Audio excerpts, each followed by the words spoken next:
Hi everyone, this is Dr. K and welcome to my first ever online lecture. I'm not gonna lie, this is pretty awkward, but I'll do my best. Today we're going to be talking about the topic of juvenile justice. How are children treated in the legal system? Of all the readings that you did for today, the one that I think nicely ties everything together is the Kostelnik reading about testimony and interrogation of minors. And the reason I like this reading is because they point out a really interesting paradox in terms of how kids are treated in the justice system. Now, it probably comes as no surprise to you that kids are immature, right? They're not emotionally developed, cognitively developed, socially developed in the way that adults are. And anybody who's ever interacted with a kid certainly knows that. But what they point out is that the same kids are treated very differently in the legal system depending on what their role is. So we treat child witnesses and child victims very differently than we treat child suspects, creating somewhat of a double standard, as they point out. The terms that they use to describe these things are, for child witnesses, there's a paternalistic approach, whereas for child suspects, there's a liberationist approach. Now, what this means is that when a child is a witness to a crime or a victim of a crime, they're treated with a lot of caution, right? There's a lot of recognition of their limitations. There's a lot of special protections given to them, which we'll talk about today, in terms of how they're interviewed and how they're treated while they're, involved in the justice system. So it's a very paternalistic, we want to take care of you, we want to recognize your limitations kind of approach. For child suspects, however, the approach is very different. They call it a liberationist approach, where essentially they're treating a child suspect no differently than they would treat an adult suspect, right? So we'll talk about that a little today too, in terms of, for example, how juveniles are interrogated, and we'll actually keep dealing with this topic next week when we talk about the child interrogation bill that was recently proposed in Maryland. So with child suspects, there tends to be this attitude of, if you can do the crime, you can do the time. And as we'll see later today, that's very, very different than the way that child witnesses tend to be treated. So let's talk about child witnesses first. It probably comes as no surprise to you that children are usually seen as very innocent, very honest. I'm not a big art guy by any means, but here's a painting that sort of illustrates that. I came across this painting because it's actually on the cover of a very well-known book about child interviewing. And what this painting depicts is a scene from the English Civil War where the child in the middle is being interviewed by one side of the war, and they are inquiring about where his father is, and his father is fighting on the other side. So they're hoping that the child is going to give up his father's whereabouts so they can find him. The underlying tension in this painting is, what is the child going to do, right? Presumably the child's father has taught the child to be honest, right? That's a good moral lesson for the kid to learn. So if the kid follows the father's teachings and tells the truth, he would give up his father's whereabouts and put his father in danger. Whereas in order to not put his father in danger, he would have to lie and say that he doesn't know where his father is, thereby going against the moral lessons that his father has taught him. But there's an implicit assumption here on the part of the interviewers that, this kid is going to tell the truth because children always tell the truth. However, as you saw in at least one of your readings for today, kids don't always give accurate information. So you read an article called "The Real Victims of Satanic Ritual Abuse" that gives an overview of sorts of the daycare sex abuse hysteria that swept across the United States in the late 1980s and early 1990s. One example of this, maybe the first example of this, took place at the McMartin preschool where all of a sudden dozens and dozens of kids were making really extreme allegations about having been abused while they were at their daycare. What I have here is a YouTube video for you to watch. Every time we do this from now on in one of these videotaped lectures, I'll give you the link to the video and I'll tell you exactly which part of the video we would have watched in class. So in this case, we would have watched from 1 minute and 24 seconds up to 6 minutes and 52 seconds. So what I'm going to ask you to do right now is pause your YouTube video and instead switch over and watch this video and then come back and we'll continue with the lecture.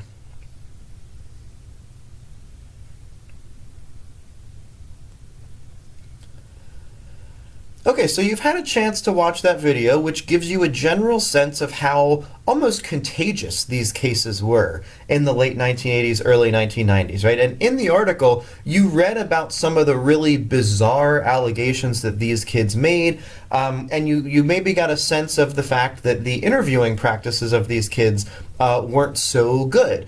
But as you're considering these cases, I would urge you to think about, well, who's to blame here, right? You can't really blame the kids because, they're not lying in a malicious way. They're just giving information that's maybe not so good. But I think, the most heartbreaking of these cases and the most frustrating ones are the ones where everyone involved was really kind of well-intentioned, but it was just a systemic failure all around that caused these, false allegations and in some cases wrongful convictions to happen, right? I mean, the interviewers were doing a bad job in many cases, but they were sincerely trying to do their job, and they didn't have the knowledge that we have today about what is a good or bad way to interview a child. Same thing about police officers, right? They're rightfully concerned about the well-being of these kids. Same thing goes for parents, right? I don't think anyone can really blame the parents for believing their children and being worried about their well-being at these daycares. It was just kind of the perfect storm of, good intentions, but a really, really bad outcome. And we'll see a few more examples of this as we go through the rest of the lecture today, and you saw some more examples in this particular reading, which I'll be really curious to get your thoughts on. Now, the reason this is important is because when these cases started coming out in the 1980s, and it became apparent over time that these kids were making false allegations, these cases prompted a whole lot of research on how do children's memories work and how can we make sure that the information that we're getting from kids is as accurate as it possibly can be. So one of the readings that you did for today was a chapter from a book that gives a brief overview of a whole bunch of studies that were done around this time period by a psychologist named Stephen Ceci, C-E-C-I. So I want to walk through a couple of those studies just to give you a sense of what have we learned since this hysteria about how kids' memories work. In the first of those studies, some kids were asked to imagine an event happening to them. So they were asked to imagine something that never actually happened. And in that particular study, they imagined things like getting their finger stuck in a mousetrap and having to go to the hospital, for example. So these are pretty traumatic things that they're asking kids to imagine happening to them. And over time, what they found is that a majority of kids, 58% of kids, eventually came to form a false memory. And they thought that the events that they only had imagined had actually happened. This is a demonstration of a phenomenon that psychologists now call imagination inflation, right? That kids often have a hard time distinguishing between things that actually happened and things that they only imagined happening. A memory researcher might also refer to this as a source monitoring error, right? As you can see in the title there. Source monitoring basically just means that they're misremembering the source of that memory. They're thinking that it's coming from something that actually happened, whereas in actuality it's coming from something that they only imagined happening, but didn't actually happen. Now, what's really alarming about this first study is the kids, a lot of the kids, like I just said, formed a false memory of this thing happening to them. And they actually recorded videos of those kids talking about this event that didn't actually happen to them. Then they showed those videos to psychologists, and the psychologists couldn't tell which kids were making up these stories and which ones weren't, right? So even though these memories are false, it's very hard for adults, even professional psychologists, to tell when a child is making up a story that didn't actually happen versus talking about something that really did happen. So right off the bat, that kind of starts to explain some of these things that went wrong in the McMartin preschool case and in other daycare sex abuse type cases. Around that same time, Cece carried out a second study, which is known as the Sam Stone study. What they did in this study is they had a guy whose name was Sam Stone go into a preschool and basically cause a bunch of trouble, right? He was clumsy and kind of just a goofy guy. And later they went back to the kids in the class and they asked them questions about Sam Stone's visit, right? About what did you see Sam Stone do when he came to class the other day? And again, when they were questioned in a leading way, a lot of the preschoolers, 72% in fact, came to believe that Sam Stone had messed up a teddy bear, which he didn't actually do, and or ripped up a book, which he didn't actually do. So again, they're coming to believe that they saw something that was not a crime, but a not good action, that they saw this man do something that he didn't actually do. And again, when they showed those tapes to adults and psychologists, they weren't able to tell which kids were telling the truth and which ones were talking about something that they only imagined, talking about a false memory, right? So again, even in these first two studies, we see a lot of the themes that we've talked about in previous weeks of this class coming up again, right? The danger of asking leading questions, the difficulty of telling when a person is saying something that is or isn't true. So there's a lot of themes that we've been talking about that I think are going to become more and more familiar as they come up again and again in different contexts. Now, an obvious limitation of these studies is the first study, kids were just imagining something happening to them that didn't actually happen. In the second study, kids were witnesses to an action, right? They thought they saw Sam Stone tear up a book, for example. But in neither of these studies were the kids actually the subject. In other words, the victim of the thing that was being done. So to address that limitation, Cece went out and did a third study to see whether children were also apt to form false memories of things that happened to them personally. So in this particular study, the participants were children who were going to a pediatrician for a routine checkup. And after the fact, they were interviewed either in a suggestive way or in a non-suggestive way about things that the doctor did during their checkup. 40% of those kids actually thought that the female research assistant had given them the shot that they got, whereas the male doctor was actually the one who gave them the shot. So they were misremembering pretty salient details of that experience, misremembering the person who stuck the needle in their arm, for example. Many of the kids also came to form false memories of things that didn't actually happen, right? So they said, the doctor looked up my nose, when in fact the doctor didn't look up their nose. So clearly kids can form false memories not only about things that they've seen, but also about things that they personally have experienced, including things that involve, harm or discomfort to their own bodies, which you can imagine the implications of that. So the question becomes, well, how can we help kids more accurately report such information, right? How can we help interviewers get more accurate information from kids? You've probably seen these dolls used on TV, if nothing else, in interviews with children to try to help the kids report information. And in theory, the use of these dolls makes a lot of sense, right? So some of the reasons that people have supported the use of these dolls is that it should make it easier for kids to accurately report what happened to them, right? For example, kids don't necessarily have the language to express what happened to them, or they might not have the vocabulary to talk about certain body parts.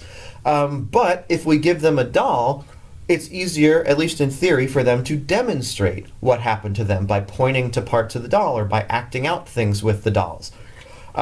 Kids might also be embarrassed to report what happened to them. The doll, in theory, might make them feel more comfortable and more willing to report what actually happened if they can do it in sort of a more play-like scenario. And in some cases, the kids might not remember what happened. So some have argued that having access to the doll might actually serve as a memory cue, right? Actually help kids remember what happened when they see, various body parts of various people. So I think in theory, the use of these dolls is a understandable idea, right? It's makes sense why people would think this is a good idea. However, the research on these dolls paints a different picture. There have been a couple of studies on how children use these dolls, and the overwhelming conclusion is that these dolls are not a great idea, right? So you read, for today, you read a short piece by Poole and colleagues titled Forensic Interviewing Aids, Do Props Help Children Answer Questions About Touching?, where they kind of review some of these studies, and the overarching conclusion is that these dolls do not help, and they actually could make matters worse. One of the CC studies, the fourth one that they talk about in that book chapter, explains one of the studies that was done with these anatomical dolls. And what they found is that kids who went to a pediatric appointment and were then interviewed about that appointment, they showed two different types of errors when they were interviewed about it. One type of error is called an error of omission. An error of omission means that things happened that they didn't actually report, right? So the doctor did things to them, and when they were later asked to report what things did the doctor do, they left out some of those things, right? So this is them failing to report something that actually did happen. What's even more alarming is that a lot of kids committed what are called errors of commission, meaning they said the doctor did something, but the doctor didn't actually do that thing. And in this particular study, the pediatrician did not examine the child's genitals in any way, right? But later, when they were interviewed using the doll, 60% of kids actually said that that the doctor did examine their genitals, even though they didn't, which obviously is very concerning, right? If children are saying that an adult, touched them in that area, that's not good, but it could be very believable to an outside observer. To talk more about this study and to illustrate another case of the daycare sex hysteria, I'd like you to watch this YouTube video down here about a place called Fells Acres Daycare in Massachusetts. This is another case where the owners of the daycare were accused of all sorts of bizarre forms of abuse against these children. Sadly, they were eventually convicted and spent some time in jail for something that it later became abundantly clear that they didn't actually do. And what's really alarming about this is the complete lack of physical evidence to corroborate the kids' claims. The other reason I like this video is it actually has footage from the CC study that I just told you about. So you'll see some footage of kids getting a checkup and then being interviewed with anatomical dolls about that checkup. And I think you'll find it very surprising how the kids react. So go ahead and pause the lecture and watch that video. I think it's about 8 minutes long or so, and then we'll pick up where we left off.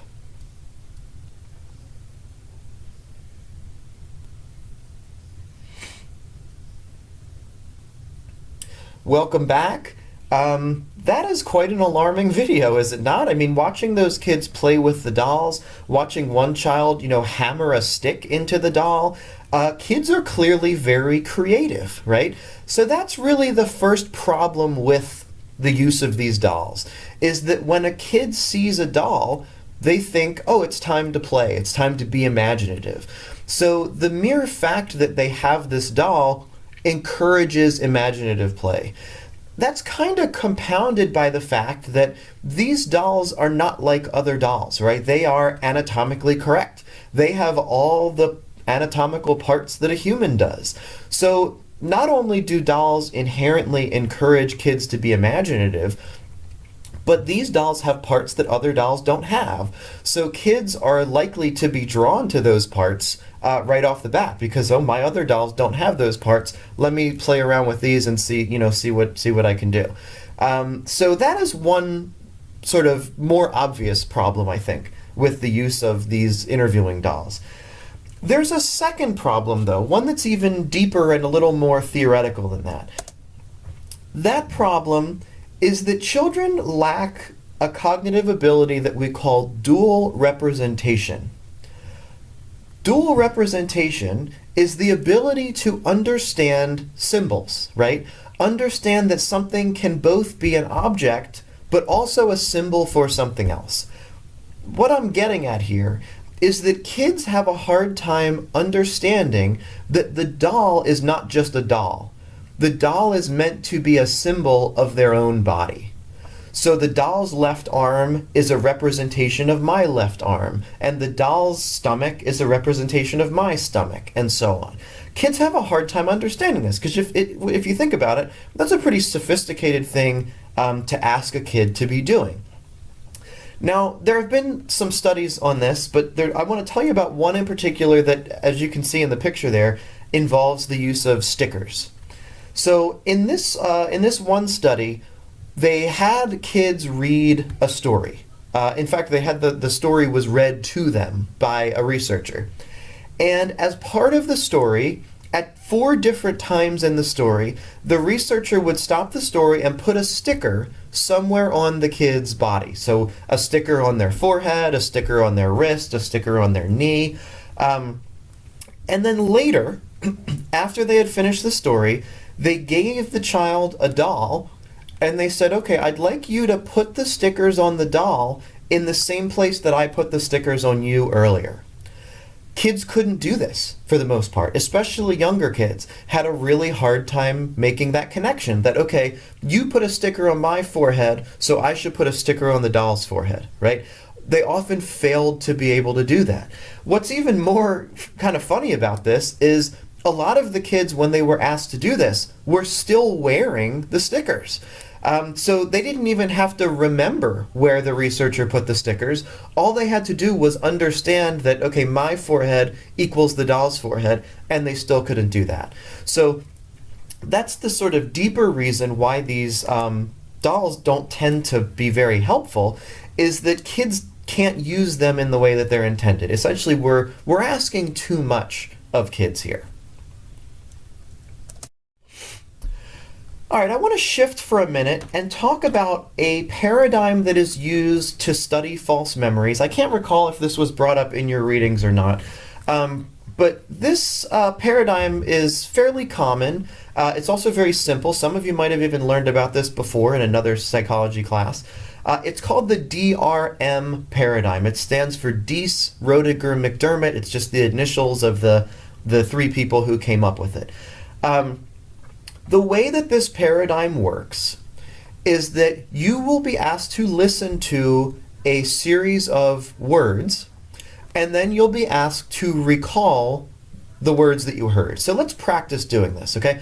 I'm going to read you a list of words, then I'm going to pause, and I'm going to give you a chance to try to remember as many of those words as you possibly can. So here we go. Rest, doze, bed, tired, wake, dream, nap, snooze, drowsy, blanket, yawn, slumber. Okay, now I want you to try to remember as many of those words as possible. Write down as many of those words as you can remember.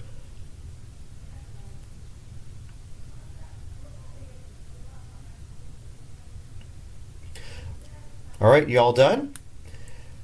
If you wrote down the word sleep, you had a false memory because I did not say the word sleep. However, I did say a lot of other words that are related to the word sleep. So it's very plausible that you hearing words like rest, doze, snooze, drowsy, etc. made you think that I had said sleep because it's related to all those other words. But if you wrote down sleep, you had a false memory. Here's an example of two DRM lists, and as you can see, they all kind of work the same way. A person hears a whole bunch of words that are related to each other. Then they're given an opportunity to recall as many of those words as possible. And the goal of the test is to see if they misremember a closely related word that wasn't actually on the list. So how many of you remembered the word sleep, for example? If you did, you're not alone. About 55% of adults, when they take this test, will remember hearing a word that they didn't actually hear. And that kind of makes sense, right? If you think back to our discussions of eyewitness memory, talking about schemas, this is another example of our brain filling in the blanks when we're missing information, right? All those words kind of had to do with sleep, so you probably said sleep, but actually I didn't say sleep. Now, what's interesting about this paradigm is it actually shows how in some cases kids have better memories than adults do because children are very literal. Adults, we have a lot of knowledge about the world. We have very strongly developed schemas. We know that all of these words are very closely related to each other and closely related to the concept of sleep. However, kids don't necessarily have that same level of sophistication with their schemas. They may not make the connection between all those words and the word sleep. So actually what the research has shown is that when you give this test to kids, they're actually less likely than adults to form false memories.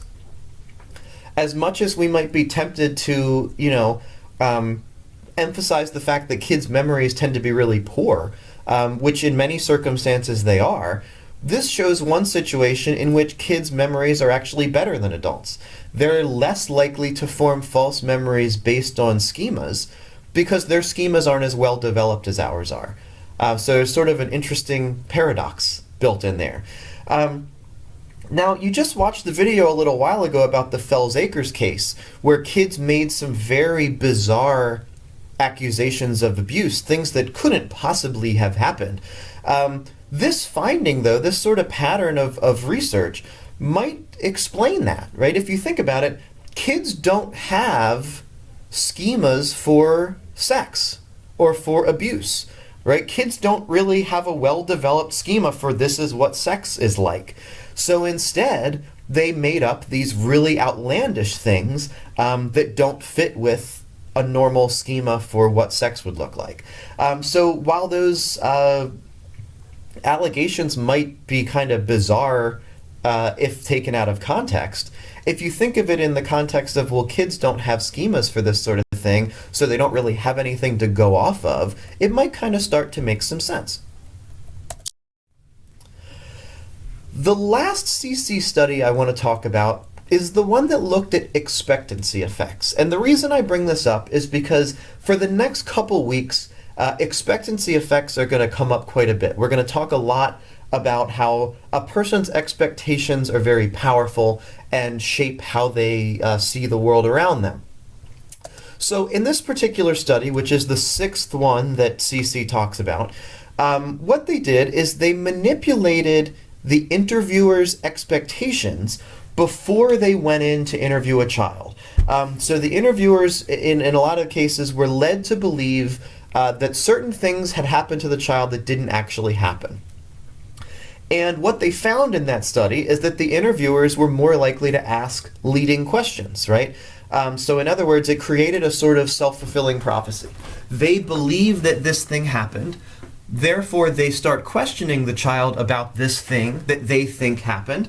And eventually, the kid starts to also report that those things happened, even though they didn't, right?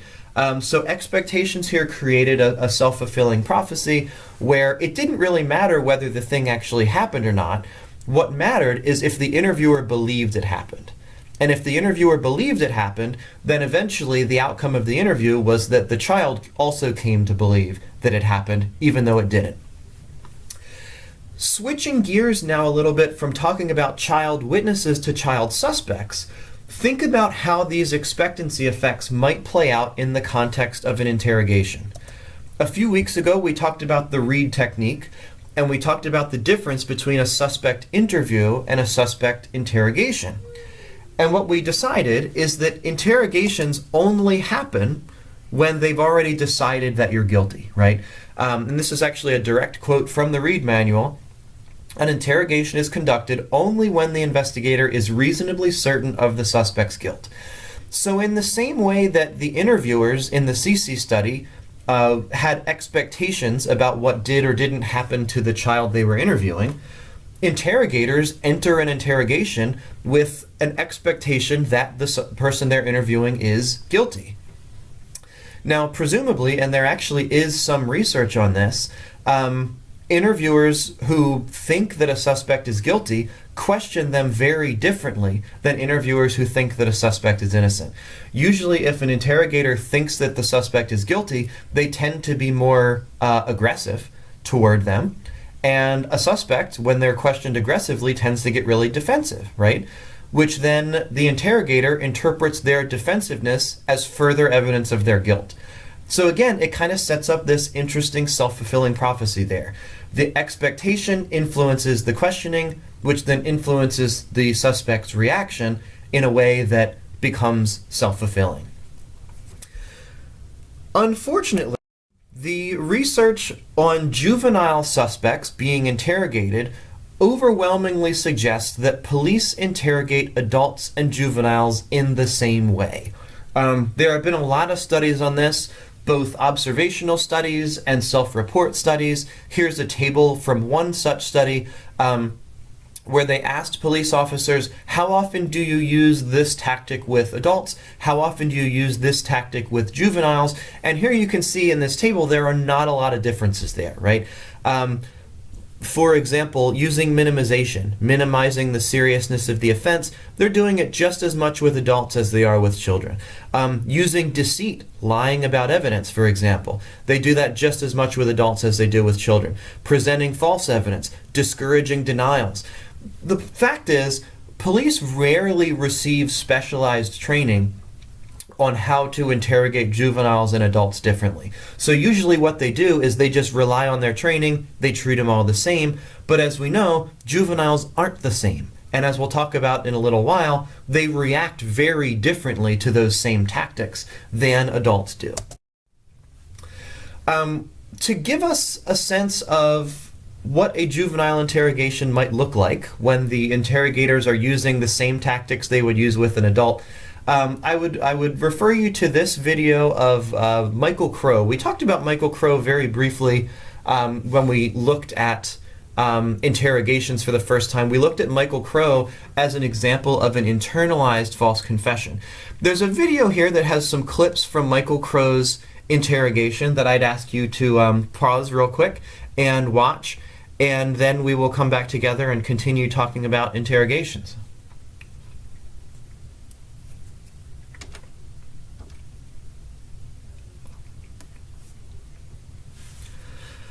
So as you saw in the video, Michael Crow was accused of murdering his sister when he was 14 and she was 12.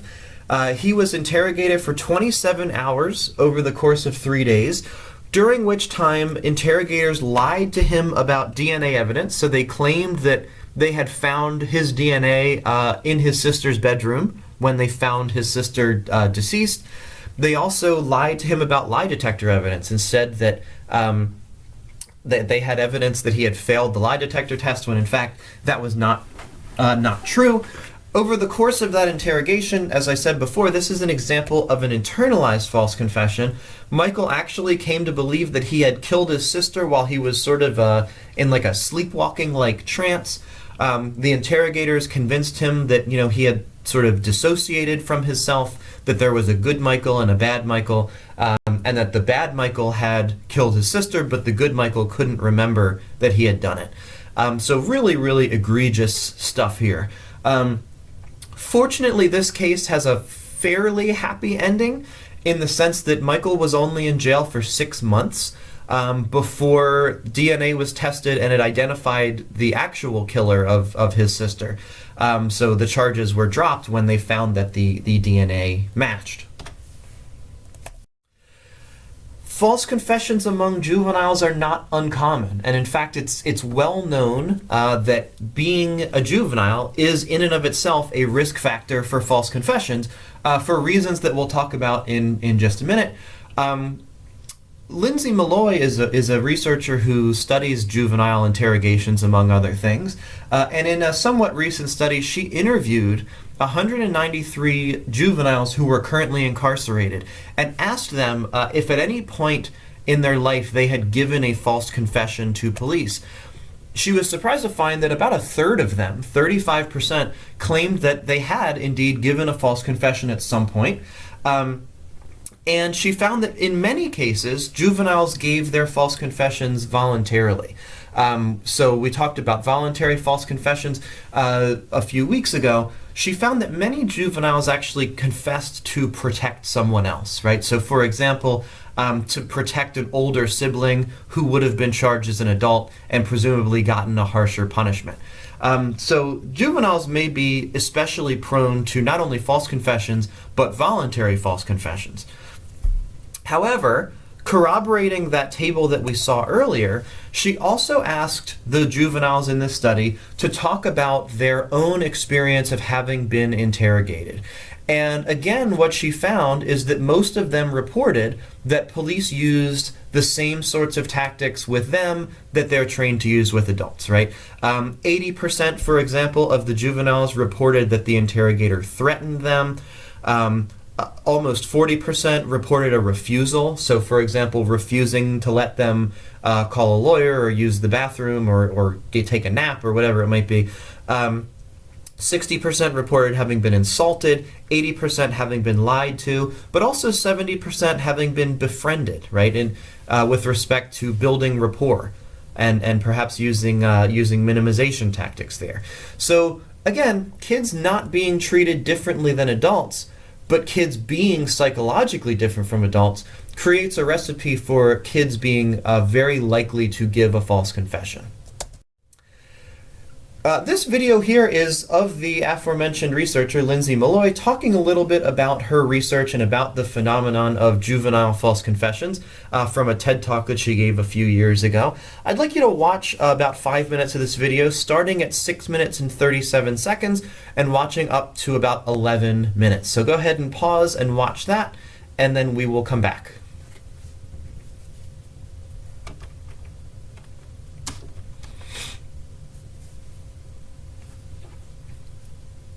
All right, so you just heard it from the horse's mouth, talking about juvenile interrogations from one of the experts in that field.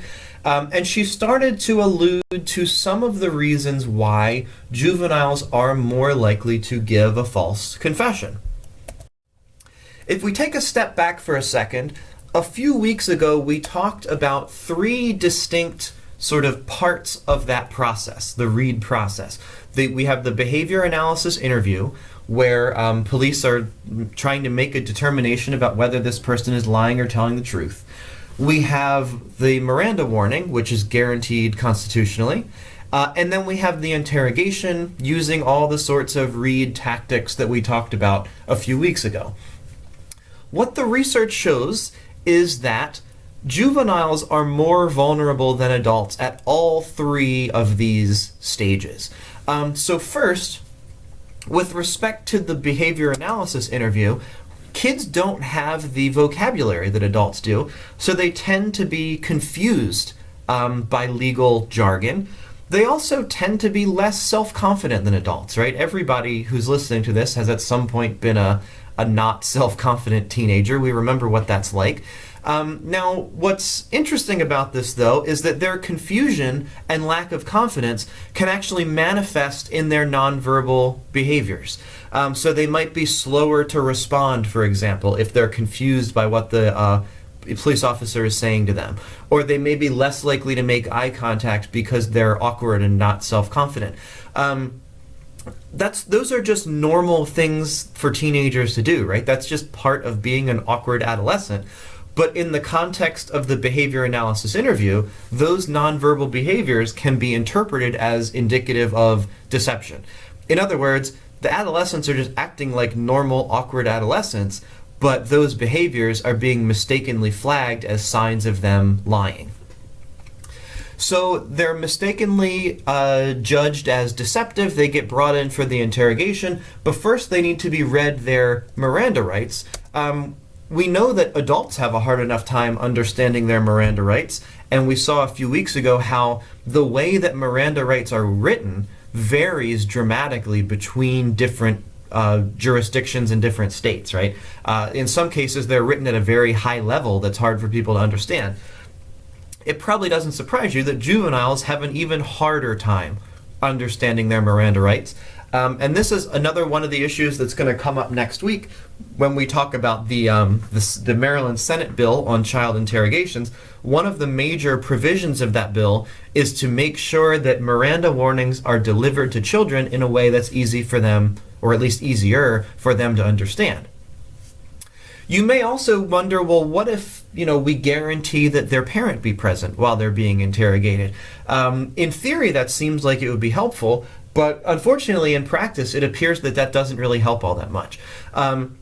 For two reasons. First, usually the parents just urge them to cooperate with police. So the parents aren't necessarily that skilled at advocating for their children. Secondly, there's no guarantee that the parents are any more knowledgeable about the legal system than their kids are. The kids may not understand Miranda, but the adults may not understand it either. So again, this is an issue that's going to come up again when we talk about the child interrogations bill next week.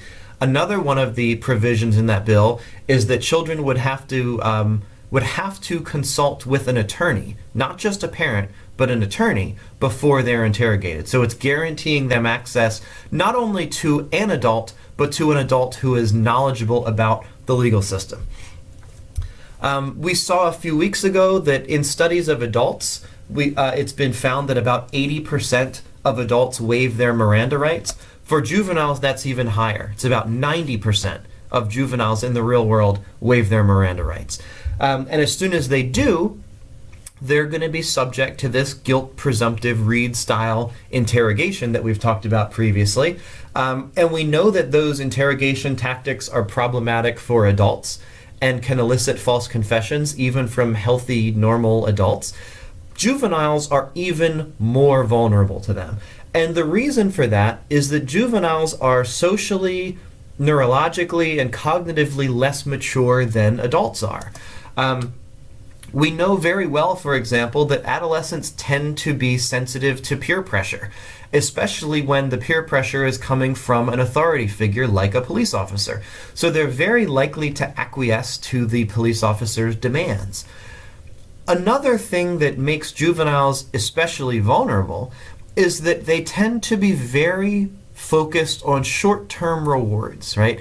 They're a lot more focused on what's going to happen now versus what's going to happen later. So think, for example, about a teenager who engages in drunk driving or has unprotected sex, right? They're a lot more focused on, I want good things now, not worrying about the consequences of their actions later. In the interrogation room, that becomes really problematic, right?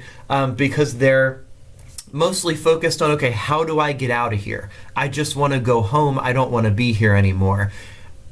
Sure, I'll give a confession because that will get me the short-term reward of going home, and I'm not worried about the long-term consequence. Both children and adults do this, but juveniles do it to a much more dramatic degree, which increases the likelihood that they'll make a very short-sighted decision to give a false confession, perhaps assuming that things will work out okay, but unfortunately they often don't. This brings us to another one of the papers that we read for today, one of the studies, maybe the only study, I think, that we read for today, which was based on the alt key study that we read a few weeks ago. Now, as you remember from that study, they accused college students of causing a computer to crash by hitting the alt key, and they wanted to see whether the college students would falsely confess and or actually come to believe that they really did commit this action. The study that you read for today, they basically did exactly the same thing, but they did it with juveniles and college students rather than just college students to see whether juveniles were in fact more likely to falsely confess. And in fact, they were, right? So in the study, they had three groups of people. They had 12 and 13-year-olds, 15 and 16-year-olds, and then young adults, which were college students. And what they found is that the youngest age group, the 12 and 13-year-olds, were most likely to give a false confession. 78% of them confessed to having hit the alt key, even though they didn't actually do that. Whereas only 59% of the college students gave a false confession. So right off the bat, we see age as a risk factor for giving a false confession. They also, like the original alt key study, measured internalization. Did these kids actually come to believe that they hit the alt key when in fact they did not? And again, they saw sort of an interesting trend there. So when kids were given false evidence, they were more likely to believe that they had actually hit the alt key. They were more likely to have an internalized false confession. This could reflect that phenomenon of imagination inflation that I mentioned before, right? With imagination inflation, kids who imagine something happening are more likely to remember it actually happening. So giving them false evidence may encourage them to imagine, right? Well, okay, this person is saying I did it, so how would this actually have happened? And then they actually concoct a story that's very believable, that is so believable that they actually come to believe it themselves. So it appears that kids are not only more prone to give a false confession, they're also, when they're given false evidence, more prone to give an internalized false confession, again, kind of like we saw with the Michael Crow case a few slides ago. Lastly, they asked kids, or at least they gave kids the opportunity to hypothesize about how this could have happened, right? In the original study, they referred to this as confabulation. Can they come up with an explanation for this? If you look just at the left side of that graph, just at the 12 and 13-year-olds, you see that among the juveniles, among the youngest group of people in the study, they were more likely to confabulate when they were given false evidence than when they weren't. This might be consistent with the results of that DRM test that we saw before. We know that kids don't have well-developed schemas. So if we don't give them any information, they are less likely to confabulate and come up with an explanation for how this could have happened. However, if we do give them false evidence, we're essentially helping them build a schema for this is how this might have happened, and then that makes it more likely. In any case, those bottom two graphs are more just speculative. The main takeaway from this study is that, as one would expect, children are indeed more likely to give a false confession than adults. The last article that you read for today talks about interrogations in schools, which is becoming more common. The Reed Company, as we saw a few weeks ago, trains a lot of people in a lot of different domains, everybody from the FBI all the way down to the security guards at Target. They also train school resource officers, campus police, for example. And as you read in that what I think is a really disturbing New Yorker article for today, they are interrogating students in many cases no differently than they would interrogate a criminal suspect. There's a lot to talk about in this piece, and I'll be curious to get your reactions to it in the Google group. One quote that stood out to me is, "Don't stop. Tears are the beginning of a confession. Use congratulatory statement. Glad to see those tears because it tells me you're sorry, aren't you?" That's heartbreaking. The fact that they're using these Reed style tactics to break down kids on school related behaviors. It does make you wonder how many of those confessions are false. But even if they're true, there's certainly questions about the morality of doing this. So again, I'll be really curious to get your reactions to this, especially those of you who work with kids or aspire to a career in education. Okay, so our last slide here, I just want to quickly tie things together and go back to our overarching theme that we began this lecture with, which is that we treat children very differently depending on their role in the justice system. With child witnesses, we now use a paternalistic logic, right? Interviewing them in a comfortable setting, making sure that they're protected, making sure that they're questioned in a non-suggestive way. So here are some of the things that are now done as a matter of standard practice with child witnesses.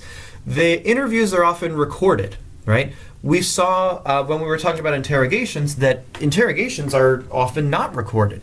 But with child witnesses, the interviews usually are recorded nowadays. With child witnesses, there is usually an effort made to assess their competency, right? Should we believe what this child has to say? Do they, for example, can they demonstrate that they know the difference between truths and lies? Are they giving us trustworthy information?